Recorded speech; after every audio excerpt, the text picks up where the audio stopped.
Far East Broadcasting Company Philippines, in partnership with Green Hills Christian Fellowship Ortigas, bring you a message from the Word of God. Together, let us know Christ and make Him known. Tayo po ay nasa Galatians pa rin na ating pinamagatan, No other gospel, stand on your freedom. Ang title po ng ating mensahe ngayong hapong ito ay Alipin Noon, Tagapagmana Ngayon. No? Alipin noon, Tagapagmana Ngayon. Panatiliin niyo pong nakabukas ang inyong mga Biblia sa Galatians 4:1-7. Nung nakaraang pag-aaral po natin, natutunan natin ang mga pagpapalang tinatanggap ng lahat ng mga inaring matuwid sa pamamagitan ng pananampalataya. Meron po tayong 3 pagpapala na nakita last time. Ang pagiging anak ng Diyos, ang pagiging bahagi ng katawan ni Kristo, at ang pagiging tagapagmana ng pangakong kaligtasan. Ngayong hapon pong ito, ipagpapatuloy ni Pablo yung pagpapaliwanag niya nitong mga pagpapalang ito.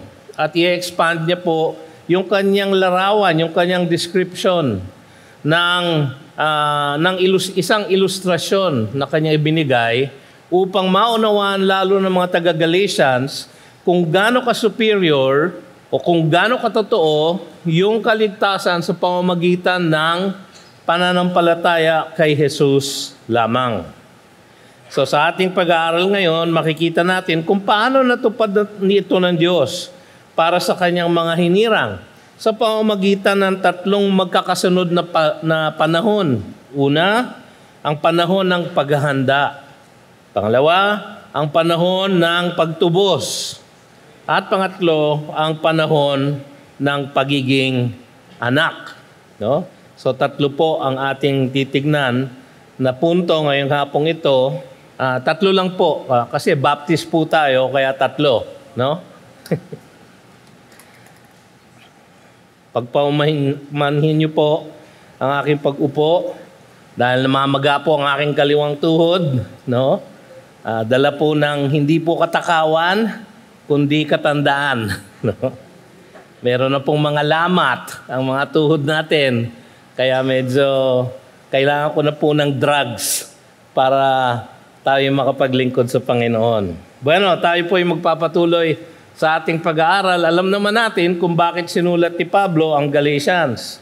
Sinulat niya ito sapagkat meron pumapasok na mga Judaizer sa mga churches na kanyang tinanim sa region of Galatia. Ginawa niya po yon nung first missionary journey.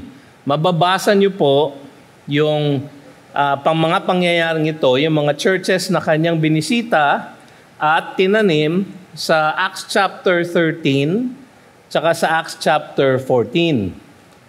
So yung mga churches na yun, pagdaan niya sa church at naitayo niya yung church, pagkatapos niyang ituro ang mga basics ng pananampalataya, sinundan naman siya dun sa mga churches na yon ng mga Judaizer, yung mga Hudyo na nagtuturo na oo nga, tayo ay dapat manampalataya kay Kristo Jesus. Oo nga, siya ang Mesiyas, kaya lang, kailangan dagdagan natin ang ating pananampalataya ng pagsunod sa kautusan. Kailangan kayong mga Hentil sa Galatia, kailangan ay maging Hudyo at sumunod sa mga reglamente ng pagka-Hudyo, katulad ng circumcision at pagsunod sa mga dietary laws. So, galit na galit ngayon si Pablo at kanyang sinulatan ang churches at Galatia. Ito po ang unang-una niyang epistle. No? Sinulat niya ito bago niya sinulat yung iba. Kung gusto ninyo ng mas malawak na paliwanag tungkol sa mensahe ng Galatians, basahin niyo po yung Romans. No? Ang Galatians po, 6 na chapter lang po. Ang Romans 16. No? So kung gusto niyo yung full argument ni Paul ay nandoon sa epistle niya to the Romans.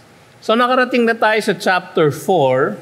Sa chapter 3 nung last time, napag-aralan nga natin yung blessings ng pagiging justified by faith in Christ. At sa kanyang paglahad nitong mga blessings na to, ang kanyang pakay ay sana maengganyo niya yung mga Galatians na bitawan na yung kaisipan na kailangan nilang sumunod sa kautusan, kailangan nilang maging Hudyo. Hindi nila kailangan gawin yon. In fact, sabi ni Pablo, delikado yung pagsunod nila sa ganong katotohanan o ganong katuruan. In fact, hindi siya katotohanan, kasinungalingan siya. Sapagkat walang ibang kailangan kundi ang pananampalataya kay Jesus lamang para tayo ay maligtas. So, nag-argue na siya, sabi niya, alam nyo, marami nagsasabi, hindi ako tunay na apostol, tunay akong apostol. So, ni-recount niya yung kanyang conversion, yung kung paano siya na tinuruan ni Kristo, kung paano niya tinanggap ang gospel na tinuturo niya sa Galatians. So, pagkatapos niyang gawin yon, inumpisahan niyang ilahad. Sa chapter 2, verse 16, kung ano yung central message. Ang central message is, no one is justified by works of the law, but only by the hearing of faith or justification by faith.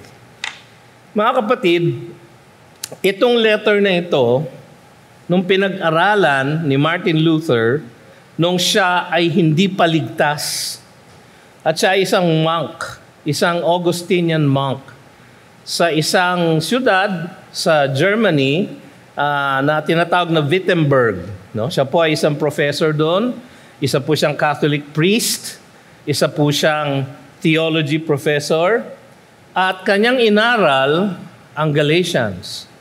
Pagkatapos niyang aralin ito, dito niya nakita ang katotohanan na ang pananampalataya ay walang dagdag na mabubuting gawa, kundi pananampalataya lamang kay Jesus. So, nandun na tayo sa chapter 4. So, buksan po natin ulit ang ating mga Biblia. Umpisahan po natin yung chapter 4. Tingnan po natin yung unang panahon, ang panahon ng paghahanda. Verses 1 to 3. So makikita natin dito ang dalawang bagay, ang ilustrasyon at ang ibig sabihin ng ilustrasyon. So simple lang yung outline. Ang ilustrasyon ay nasa verses 1 and 2. Ang sabi doon, I mean that the air, ngayon pansinin ninyo yung word na air, no? Sabi niya, I mean that the air. So makikita nyo doon sa kanyang lingwahe na meron siyang pinapaliwanag, no? So meron itong sinundan na katotohanan.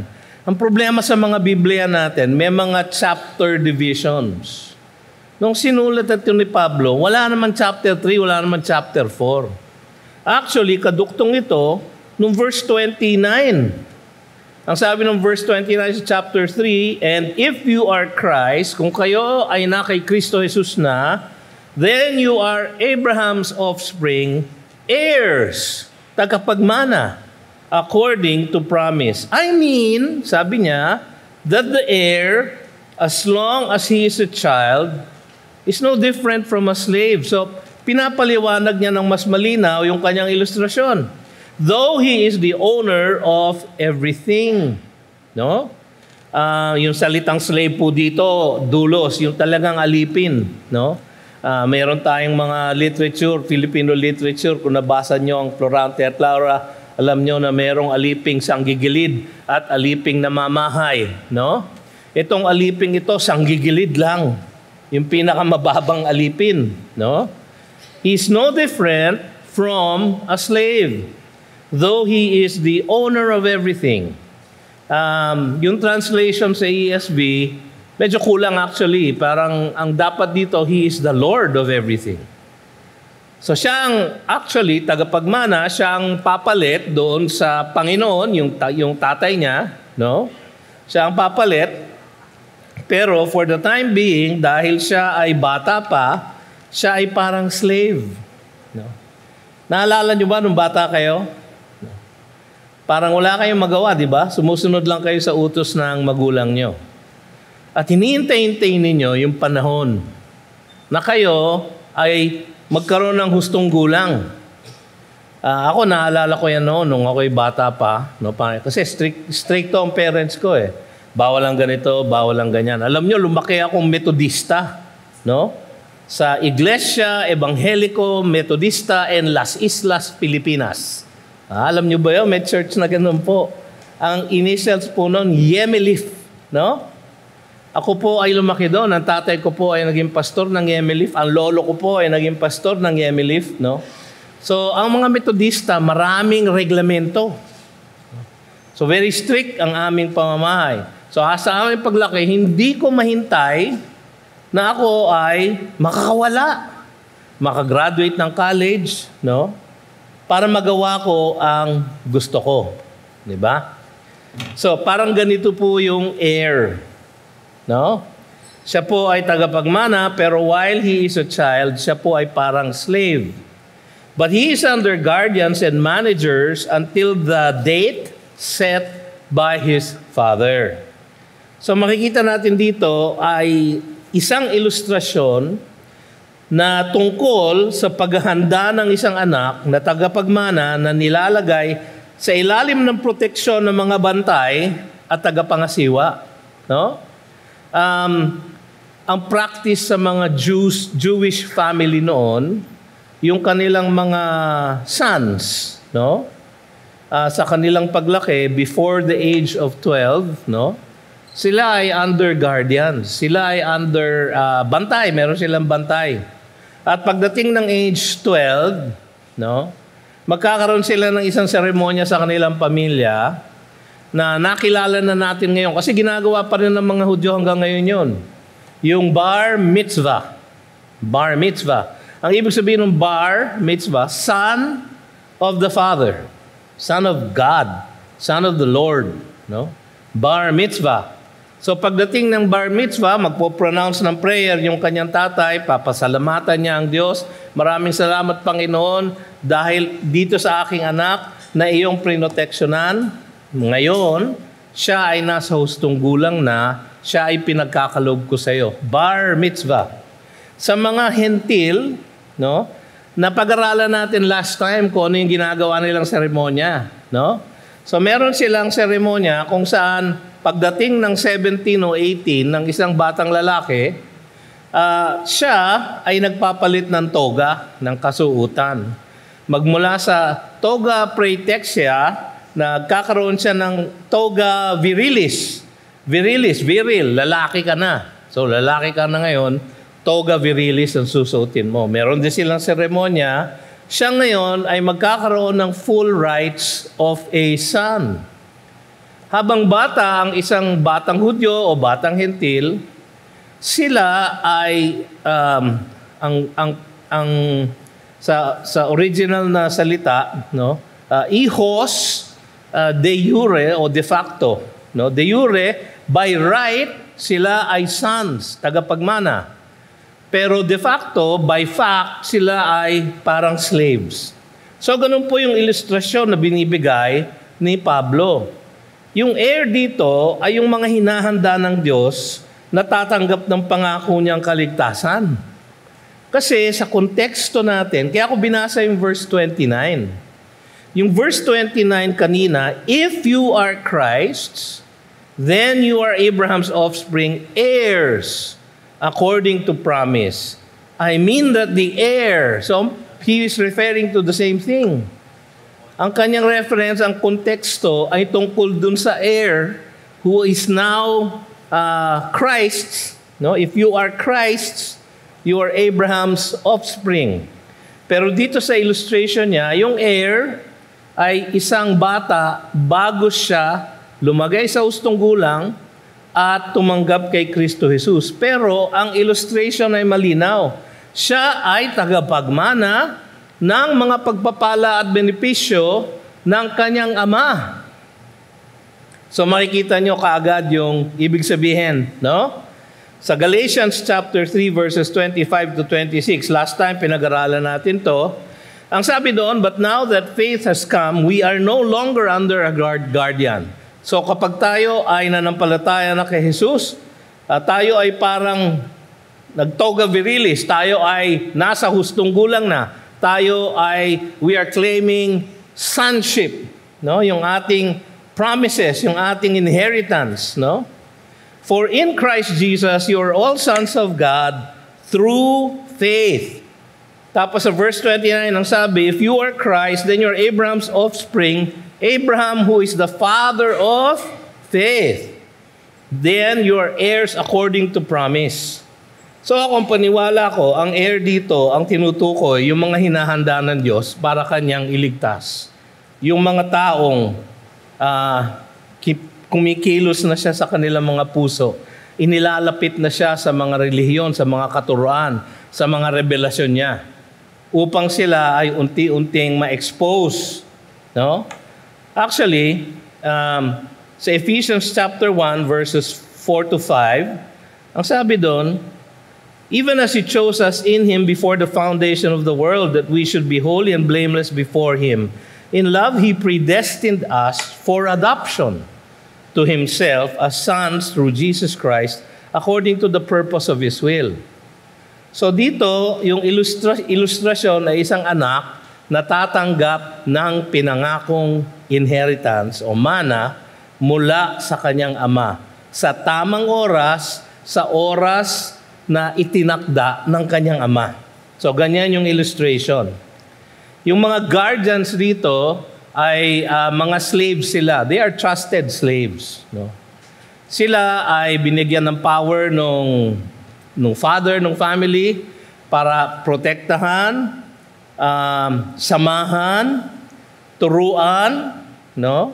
Pagsabihan, disiplinahin ang kanilang mga anak, at ihanda sila sa hustong gulang.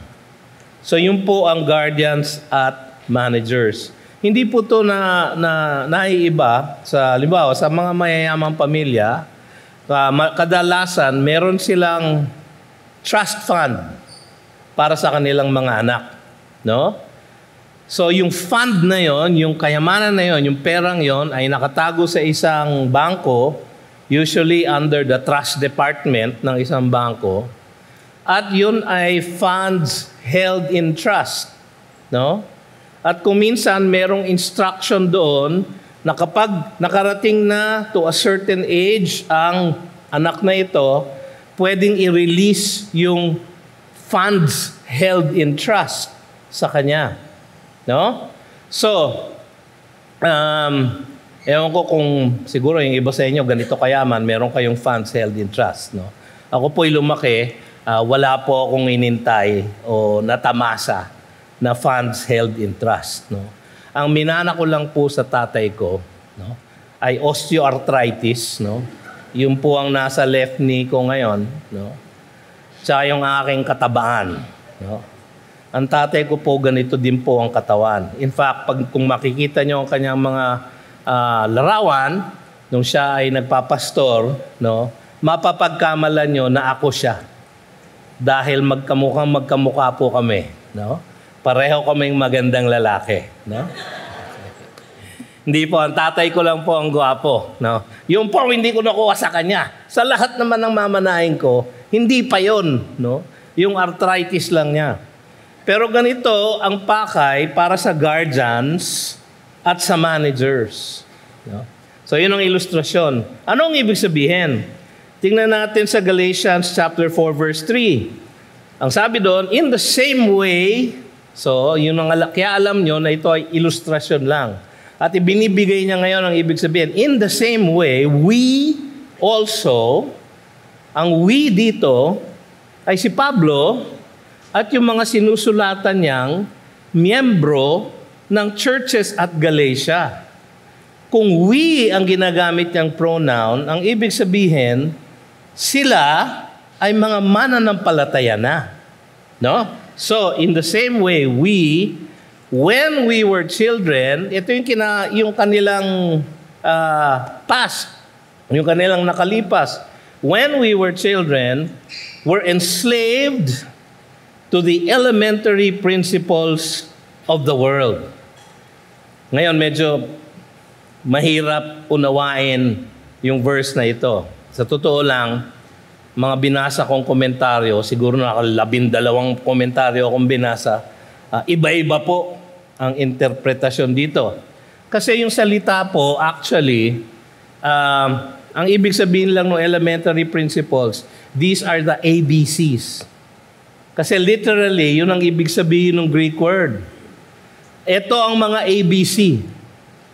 Di ba pagka tayo bata, tinuturuan tayong kumanta ng A, B, C, D, E, F, G. No, yan. So, ang literal na ibig sabihin nito ay iyon. Ang ABCs. Pero ang connotation niya ay ito ang mga katuruan tungkol sa ating kapaligiran, ating pagkatao, ating existence, at ang ating pupuntahan. Dahil ganun nga ang kontento ng pagtuturong ito, ang elementary principles of the world ay ang lahat ng sistema ng relihiyon na makatao, nagawa ng tao. Ang kasama na dito ang batas, ang kautusan ni Moises. Ang maling gamit ng batas para sa mga Hudyo, At ang pagsamba sa mga Diyos-Diyusan para sa mga Hentil.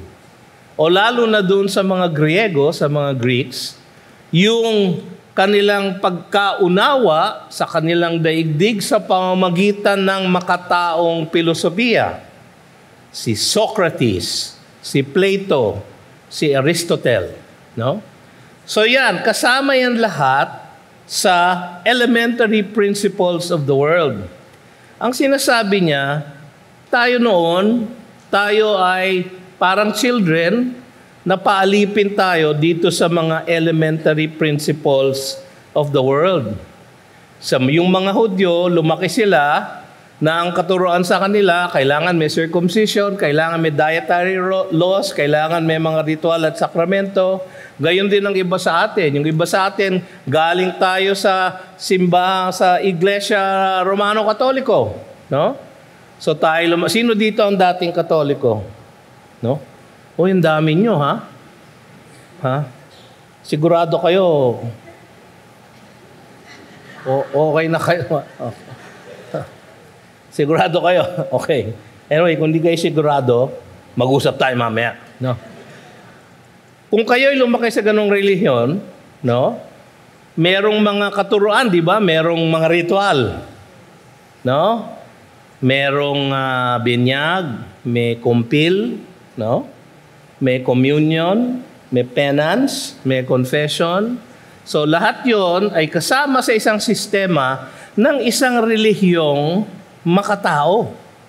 No? Sino sa inyo dito ang lumaking protestante? Marami din, ano? Meron ba dito na lumaking metodista? Methodist. Uy, meron din, ano? Okay, no? Yung mga metodista, katulad ko, lumaki kami, maraming reglamento. No? Maraming mga disciplines, ang tawag ng metodista doon. No? Meron kaming disiplina. No? Kaya merong mga, kung ilang beses mo babasahin ng Bible, ilan ang memory verses mo every week, yung mga ganyan. No? So meron kaming mga sistema ng relihiyon na actually makatao. Ang lahat ng iyan, sabi ni Pablo, hindi nakapagliligtas. Si Pablo mismo lumaki bilang isang Hudyo. At bilang isang Hudyo, inaral niya ang lumang tipan, ang batas, ang Torah, ang sulat ng mga propeta, yung history, at yung sulat ng mga writings o yung the Psalms. No? Inaral po niya lahat yon, yung 39 books of the Old Testament. At siya ay naging eksperto doon. Pero ang lahat ng iyon ay kasama sa sistema ng mundo na makatao. Ito ang attempt ng tao na abutin ng Diyos o ipaliwanag ang Diyos o ipaliwanag kung anong nangyayari sa kanila. Kung ano ang kanilang origin, ano ang kanilang morality, ano ang kanilang meaning, at kung ano ang kanilang destiny. Origin, morality, meaning, destiny. Yung lahat ng pagpapaliwanag ng iyon, may mga sistema ng relihiyon na makatao. Ang sabi niya, dati tayong lahat, mga mananampalataya sa Galatia, kasama ako bilang isang Hudyo, na lumaki sa isang Gentile territory. Siya po ay taga Cilicia in Tarsus, no?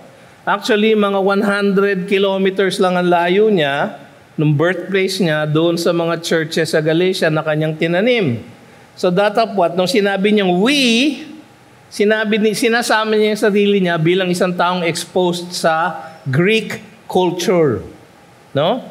So, sabi niya sa Galatians 4:9, "But now that you have come to know God, or rather to be known by God, how can you turn back again to the weak and worthless elementary principles of the world, whose slaves you want to be once more?"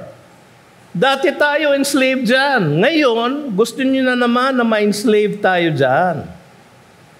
Tayo'y pinalaya na ng Panginoon.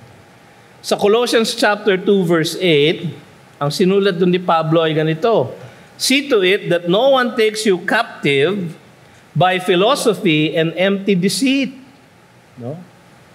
According to human tradition, according to the elemental spirits," parehong word, no? "Of the world, and not according to Christ. See to it that no one takes you captive." Na kayo ay hindi na muli mabihag, na kayo ay hindi na muling mailagay sa tanikala ng ganitong mga pag-iisip at sistema ng relihiyon. Sa Colossians chapter 2 verses 20 to 22, ang wika niya ron, "If with Christ you died to the elemental spirits of the world," same word, stoikeion, elemental spirits of the world, "why, as if you were still alive in the world, do you submit to regulations?" Siguro ang kausap niya dito yung mga lumaging Gentile pero Hudyo ang background. "Do not handle, do not taste, do not touch," referring to things that all perish as they are used according to human precepts and teachings. So yung lahat ng verses na ito, ipinapaliwanag sa atin kung ano ang ibig sabihin ng elementary principles of the world. Ngayon, merong benepisyo yung elementary principles of the world kung ito ay yung tamang gamit ng batas. Katulad ng pinaliwanag niya last time. Why then the law? Sabi niya. It's because of transgression, to reveal sin. Para tayo ay makonvict ng Espiritu Santo sa ating mga kasalanan. Para tayo magkaroon ng tamang pagtingin sa kung gaano kaseryoso ang kasalanan laban sa isang banal na Diyos. At dahil doon, tayo ay magkaroon ng pagnanais na kumapit sa isang tagapagligtas. No? Kung yon ang ginawa ng lahat ng ito sa atin, so in one sense, naging beneficial siya sa atin. No? Marami sa atin siguro, hindi lang siguro ako, pero ako nung ako ay lumalaki, ako po ay nag-aral sa University of the Philippines, no? Bagaman siya ang pinakamagaling na universidad sa buong Pilipinas, no? Siya rin ang pinakatalamak sa mga sistema ng pag-iisip na taliwas at mali, no? So habang ako'y naroon, napag-aralan ko kung ano-ano mga filosofiya. Ako po ay naging Ananda Marga Yoga, no? Na nai-imagine niyo pa ako na payat, no? Tas naka-lotus position, kaya ko pong gawin yun noon. Ngayon, hindi ko makita ang pa ako. No? So yung ganong klaseng exposure sa akin, parang naging beneficial because in the end, hinanap ko ang relihiyon o ang katuruan ng Biblia na aking kinalakhan. So in one sense, pwede siyang maging beneficial. Katulad ng lahat ng makasalanan, ang lahat ng nanampalataya na kay Jesus ay dating alipin sa mapagmataas na pananalig sa makataong relihiyon. Isa lang ang common theme ng lahat ng relihiyon sa buong mundo. Ang lahat ng relihiyon sa buong mundo are they are systems of human achievement. Ang kanilang gospel ay salvation by human achievement. Ang tanging relihiyon, kung matatawag niyong relihiyon, nakakaiba sa lahat, iisa lang, ay ang Kristyanismo. True biblical Christianity. Sapagkat ang gospel nito ay salvation not by human achievement, but by divine accomplishment. Natupad na ni Jesus. Nagawa na niya ang lahat. Kailangan lang manampalataya sa Kanya.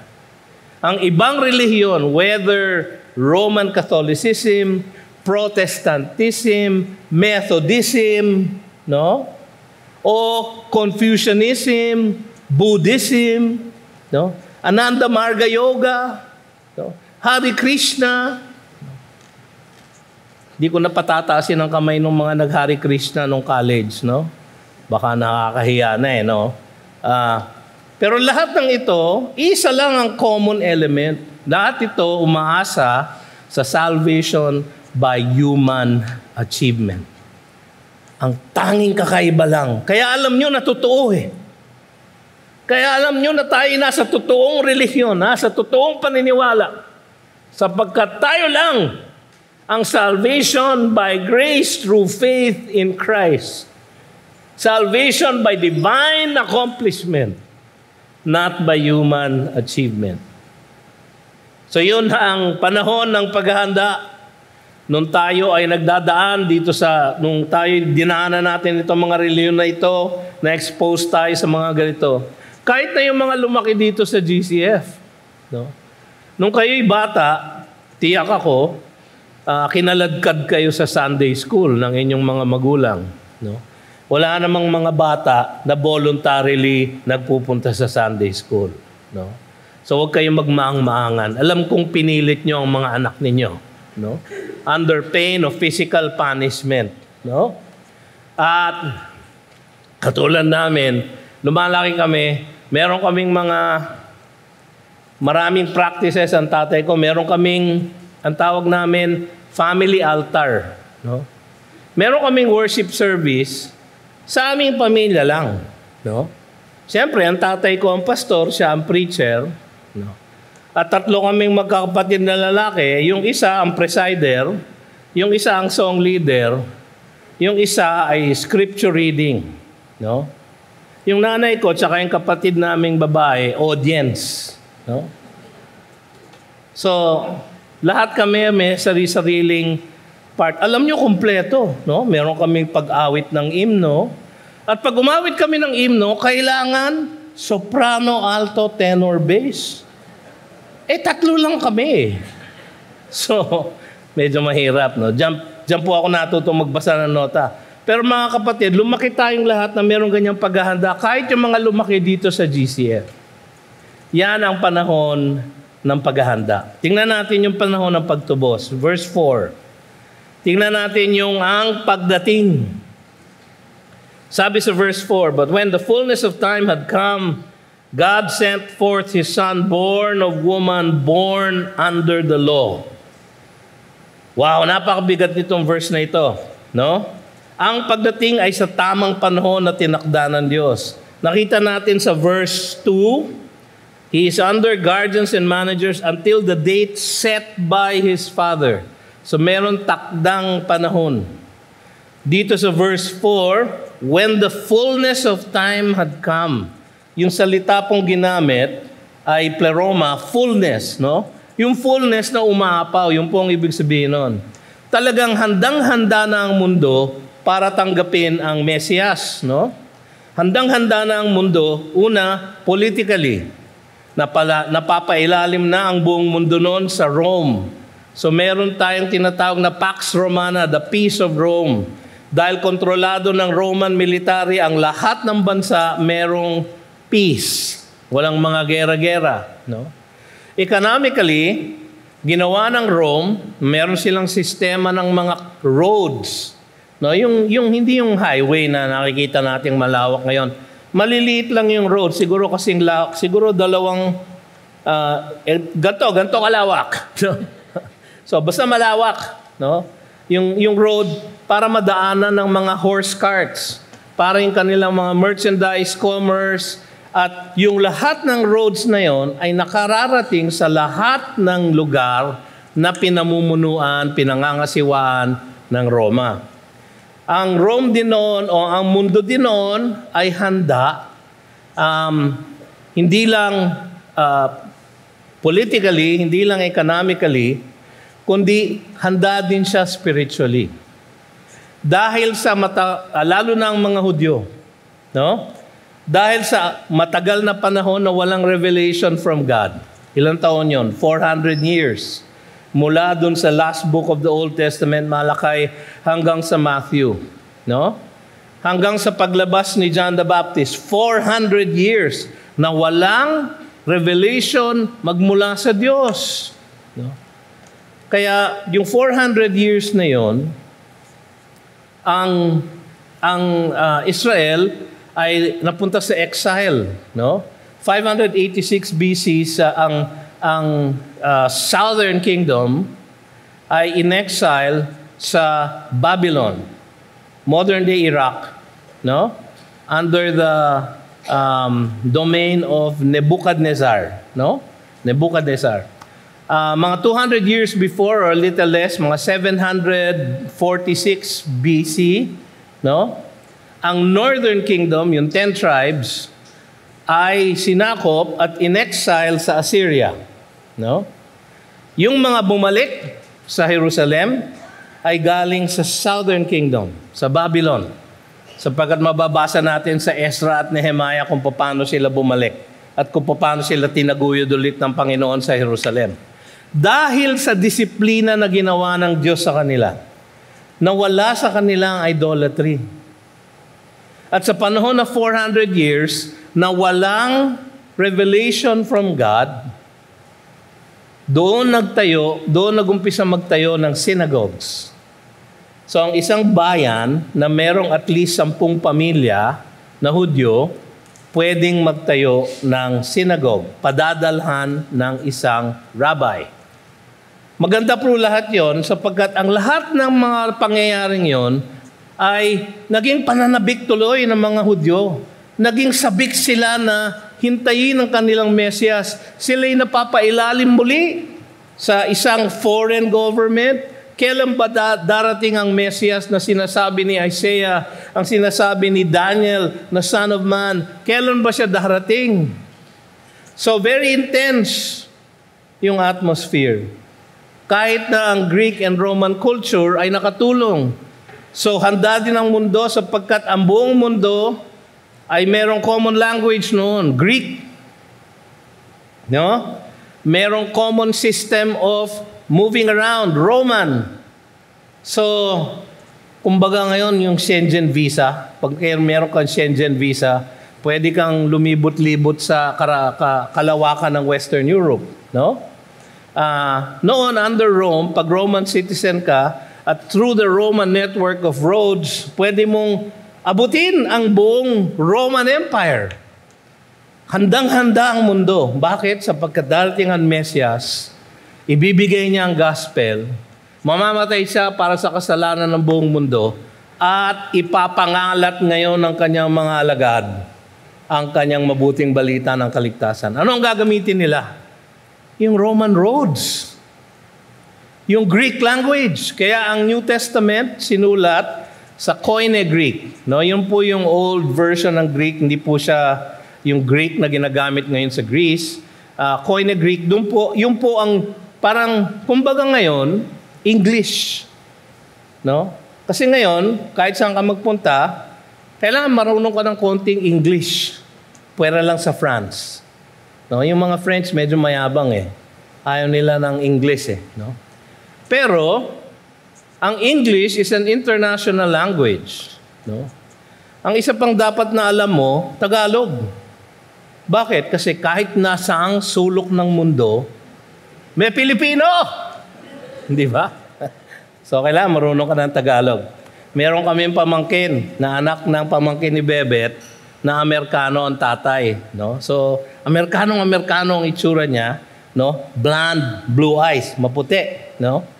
Pero tinuruan siya na kapag sila ay nasa ibang bansa at may nakita siyang parang Pilipino, tinatawag niya, "Hoy, kabayan!" No? So ganoon ang mundo noon. International, open, connected. Parang mundo natin ngayon. Ang tamang panahon ay tinakda ng Diyos. Yung panahon na yon ay ang pagdating ng Mesiyas. Sabi sa Mark chapter 1 verse 15, "The time is fulfilled and the kingdom of God is at hand. Repent and believe in the gospel." Yan ang unang salya ni Jesus. Yan ang kanyang gospel message, no? Yung pangakong sa Genesis 22:18, yung pagdating ni Christ, yung benefits ni Abraham magdadaan sa kanyang offspring. Yung pangako sa Genesis 49:10 na yung isang nasa lahi ni Jacob ay magiging Mesias. Yung Isaiah 9:6, "For to us a child is born, to us a son is given." Yung sa Isaiah 11 verses 1 to 5, yung prophecy about the servant of God, no? Yung nasa Micah 5:2 kung saan siya ipapanganak sa Bethlehem of Ephratah, no? Lahat ng mga propesya na yon ay nagkatotoo sa takdang panahon pagdating ni Jesus. Ang anak ng Diyos mismo ang ipinadala niya. Tignan niyo yung language sa verse 4. "But when the fullness of time had come, God sent forth His Son." Si Kristo po was not born. He existed eternally. From everlasting to everlasting, sabi ni Moses sa Psalm 90, "You are God." Ganon din po si Kristo. Hindi ba napag-aralan natin, no? Na yung ating lesson sa immutability of Christ, siya ay existing from the beginning, no? So si Jesus ay Diyos. He was sent forth. He was not born into. Sent forth by the Father, born of woman. Ano ibig sabihin nun? Siya ay Diyos, sent forth by God, the Father, but born of woman. Siya ay tao. He was fully God and fully man. Correction nga ni Dr. R.C. Sproul, He was truly God and truly man. Siya po ay nagkatawang tao, no? Alam natin sa John chapter 1 verse 1, "In the beginning was the Word, and the Word was with God, and the Word was God. He was in the beginning with God. All things were made through Him, and without Him was not anything made that was made." Si Kristo po ay Diyos. Tunay na Diyos. Sa Colossians 1:19, "For in Him all the fullness of God was pleased to dwell."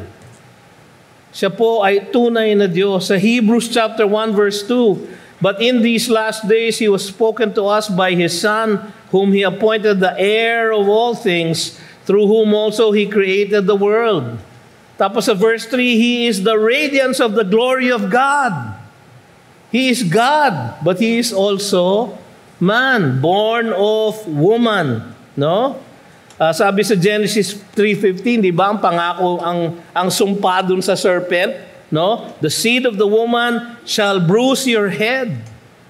So doon pa lang, alam natin na magkakaroon ng seed of the woman. Ngayon, sa Hebrew language, ang woman po walang seed.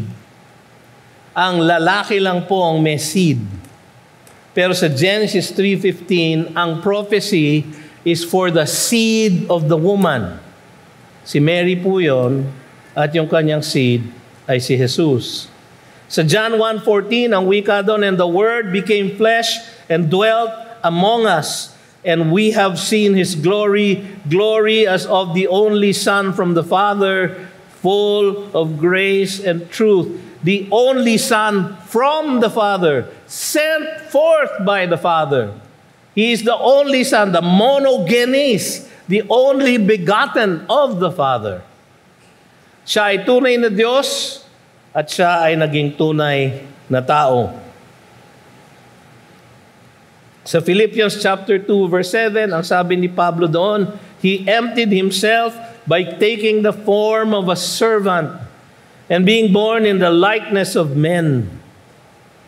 Siya po ay truly God and truly man. Ang Diyos anak ay born under the law. No? Sinunod niya lahat ang reglamente ng batas ni Moises. Sa Luke 2:21, no? At the end of 8 days, He was circumcised. He was called Jesus, the name given by the angel before He was conceived in the womb.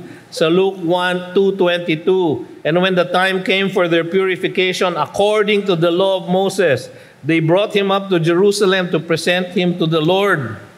Sa Luke 2:27, and He came in the Spirit into the temple, and when the parents brought in the child Jesus to do for Him according to the custom of the law, lahat ng Kanyang ginawa ay according to the law.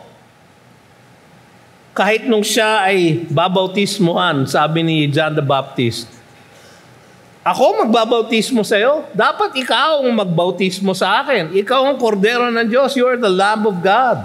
No? Pero ang sabi ni Jesus sa Matthew 3:15, let it be so now, for thus it is fitting for us to fulfill all righteousness. Sabi niya sa Matthew 5:17, do not think that I have come to abolish the law or the prophets. I have not come to abolish them, but to fulfill them. Sa kanyang buhay dito sa mundo, He obeyed the law perfectly. He was born under the law. At kanyang sinunod. Bakit? Sapagkat ang anak ng Diyos na mamamatay bilang our substitute, kailangan perfect Lamb of God. Dapat walang kasalanan. Madalas, ang alam natin ay siya ay namatay para sa ating mga kasalanan sa krus. Ang tawag po ng mga theologian dyan, the passive obedience of Christ. Pero meron din siyang active obedience. Sinunod niya ang lahat ng requirement ng batas. So, siya ay may perfect righteousness. And He had a sinless death. Yung kanyang sinless death, ipinataw niya sa atin.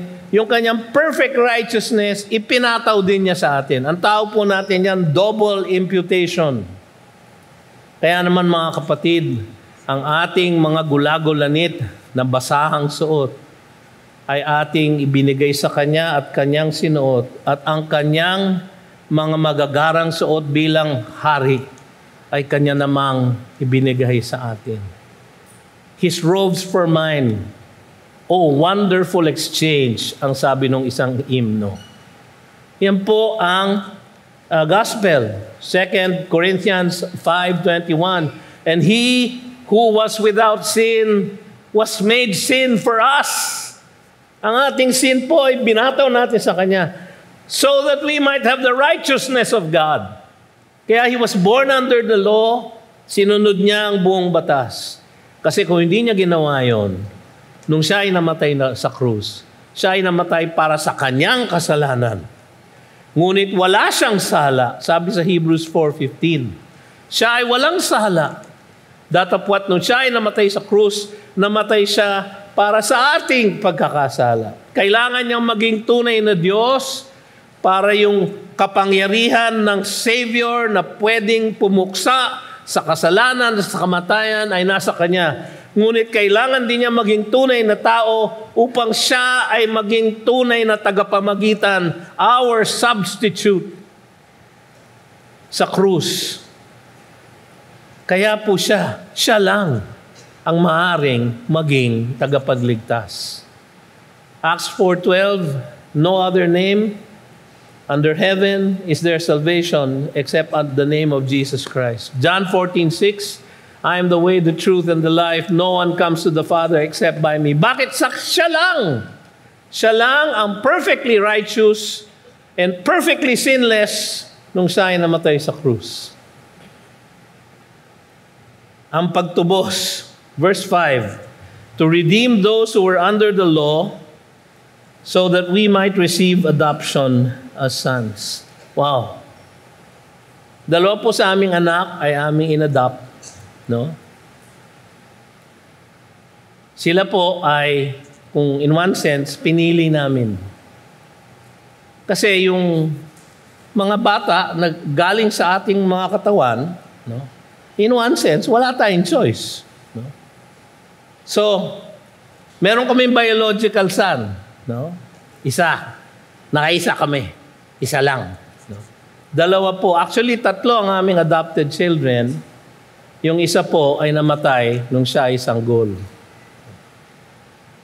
Sa pamamagitan ng adoption, mga kapatid, natutunan ko po kung gaano na lang ang pag-ibig ng Diyos sa akin.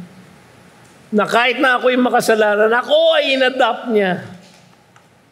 Ganun po tayo naging anak ng Diyos. Tayo are adopted. Yun ay nangyari dahil sa kanyang pagtubos sa ating kasalanan. Kasama ang pagtubos ng mga makasalanan sa plano ng Diyos. Sabi niya sa Ephesians chapter 1 verse 7, "In Him we have redemption through His blood, the forgiveness of our trespasses, according to the riches of His grace." Sinabi niya sa Mark 10:45, "The Son of Man came not to be served, but to serve and to give His life as a ransom for many." Siya po ay dumating sa mundo upang siya ay mamatay. Ialay ang kanyang sariling buhay. At sabi sa Hebrews 10, meron tayong perfect sacrifice sapagkat ang ating high priest mismo ang ibinigay ang kanyang sariling buhay upang tayo ay maligtas. Yun po ang ating redemption. Yung salita po for to redeem, no? Ay to buy somebody out of the slave market. Tayo po ay napaalipin sa ating mga kasalanan. Wala po tayong kakayahan na piliin ng Diyos. Datapwat tayo ay kanyang binili. Tinubos upang tayo ay maging mga anak niya. Huli sa lahat, panahon ng pagiging anak. Verses 6 and 7. "And because you are sons, God has sent the Spirit of His Son into our hearts, crying, Abba, Father. So you are no longer a slave, but a son, and if a son, then an heir through God." Inulit niya yung sinabi niya sa chapter 3, verse 29, "You're Abraham's offspring, therefore you're an heir of the promise." So verse 7, "And if a son, then an heir through God." Tayo po ay tagapagmana. Ang pagiging anak ay nagresulta sa pananahan ng diwang banal sa ating puso. Sabi sa Ephesians 1:13, "In Him you also, when you heard the word of truth, the gospel of your salvation, and believed in Him, were sealed with the promised Holy Spirit, who is the guarantee of our inheritance until we acquire the possession of it to the praise of His glory." Ang naglalapit sa atin sa Diyos Ama ay ang Holy Spirit. Biruin niyo yun, pwede natin siyang tawaging Papa, Daddy, Tatay. Ano ba ang tawag niyo sa mga ama ninyo? No? Ang tawag ko sa daddy ko, Daddy. No? Ganon po tayo naging malapit. Siya po ang naglalapit sa atin sa Diyos. At dahil tayo ay anak na Diyos, tayo ay naging tagapagmana niya. Kapitan na natin ang katotohanan ng ating pagiging tagapagmana ng kaligtasan. Sabi sa 1 Peter chapter 1 verses 3 to 5, "Blessed be the God and Father of our Lord Jesus Christ. According to His great mercy, He has caused us to be born again to a living hope through the resurrection of Jesus Christ from the dead, to an inheritance that is imperishable, undefiled, and unfading, kept in heaven for you, who by God's power are being guarded through faith for a salvation ready to be revealed in the last time." Kayo ba ay lumapit na sa ating Panginoon at nanampalataya na sa Kanya? Dahil inyong narinig ang mabuting balita ng kaligtasan, ang Kanyang paanyaya ay nasa inyo. Kayo ba ay lumapit na sa Kanya? Kayo ba ay anak na ng Diyos? Alam nyo, hindi lahat ng tao ay anak ng Diyos. Ang tunay na anak ng Diyos ay yung mga nanampalataya sa Kanya. Yung mga pinili niya magmula pa sa ugat ng panahon. Sila ang mga tunay na anak ng Diyos. Tayo po'y tumayo at tayo'y manalangin. Mga kapatid, ang aking pong dalangin ay ang lahat po sa tayo ay maging tunay na anak ng Diyos. Kung kayo ay hindi pa lumalapit sa Kanya at humihingi ng kapatawaran, gawin po ninyo kaagad. Huwag nyo nang patagalin.